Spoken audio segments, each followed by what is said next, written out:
Bonjour, et encore un nouveau format de vidéo. Cette fois, nous allons revenir sur les idées reçues, les préjugés, les ça va de soi, les « non mais c'est comme ça » dans le domaine de l'énergie. Alors oui, je reste dans ma zone de confort. Et je vais essayer de démêler le vrai du faux pour vous donner l'information la plus claire et la plus juste possible. Ma foi, ça a l'air d'être un super programme. C'est parti ?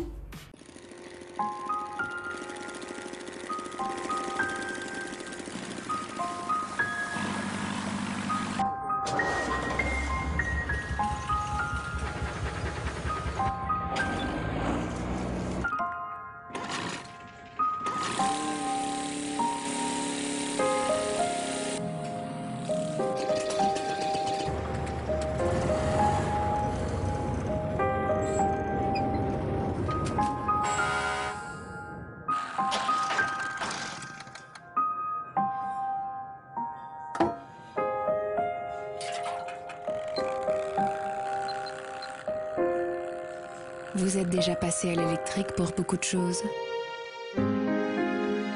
Alors pourquoi pas pour voyager? Renault Z2, 100% électrique, 0% d'émissions. Ah, le temps du rasoir à essence. Cette pub a été diffusée en 2011 et fait la promotion de la gamme de véhicules électriques de chez Renault. Et ce qui va nous intéresser, ce n'est pas le fait que les appareils présents dans cette pub n'ont jamais fonctionné à l'essence. Cette phrase Vous êtes déjà passé à l'électrique pour beaucoup de choses. est donc fausse, mais la fin, écoutez bien.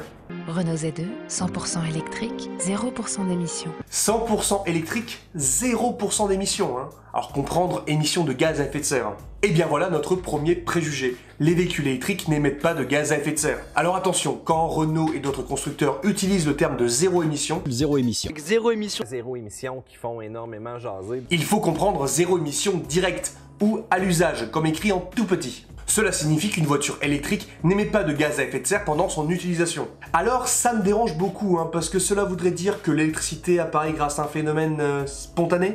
J'ai fait quelques vidéos qui expliquent le contraire, et justement, plusieurs moyens de production d'électricité émettent des gaz à effet de serre. Il y a donc toujours des émissions indirectes, ce qui fait que ce concept de zéro émission à l'usage, c'est des grosses conneries bêtises. Et là, ça devient intéressant, car ça signifie qu'un même modèle de voiture électrique va plus ou moins émettre de gaz à effet de serre selon le pays. Là où un véhicule thermique pollue à peu près pareil partout où il se trouve, un véhicule électrique lui dépendra du mix électrique du pays où il roule. Si on prend une voiture électrique qui roule en France et le même type qui roule en Allemagne, eh bien la première émettra moins de gaz à effet de serre que la seconde. Le choix d'un véhicule électrique est donc plus adapté dans un pays où le mix électrique est décarboné. Bon, on parle de la phase d'usage depuis tout à l'heure, mais les véhicules électriques n'apparaissent pas non plus grâce à un phénomène spontané. Il a fallu la construire lors de la phase de production. Les éléments composant une voiture sont quasiment les mêmes, qu'elles soient électriques ou thermiques. On a besoin de 4 roues, d'un pare-choc, d'un volant... Seuls deux éléments sont différents. Le moteur, qui dans le cas d'un véhicule électrique est moins polluant à construire, donc c'est bien. Le second, c'est le moyen de stockage de l'énergie. Pour un véhicule thermique, c'est simplement un réservoir, mais pour un véhicule électrique, on doit utiliser des batteries. Et la phase de production des batteries émet pas mal de gaz à effet de serre, dû à l'énergie consommée pour extraire, épurer et transformer les ressources minérales qui servent à la production des cellules de la batterie. Et si on compare la totalité des émissions entre la phase de production d'une voiture électrique et celle d'une voiture thermique, eh bien, la voiture électrique émet plus de gaz à effet de serre. Ce qui est étrange pour une voiture qui ne devrait pas en émettre. Alors attention, hein, je sens qu'il y a des petits coquinous parmi vous qui risquent de déformer mes propos.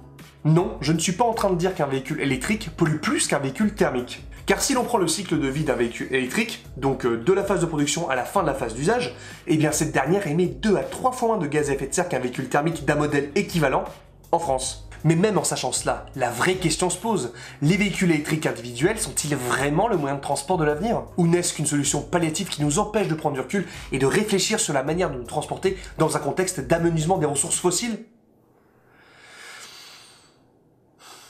Peut-être. Pour résumer, est-ce que les véhicules électriques n'émettent pas de gaz à effet de serre? Non. Est-ce qu'une voiture électrique émet moins de gaz à effet de serre qu'une voiture thermique? Oui. Est-ce que je viens de faire une vidéo à cause d'un slogan publicitaire horripilant? Merci à vous d'avoir regardé. Alors je vous invite à vous abonner à la chaîne pour ne manquer aucune nouvelle vidéo, à la soutenir si vous le souhaitez, et à participer dans les commentaires en me proposant un sujet pour une prochaine vidéo. Salut!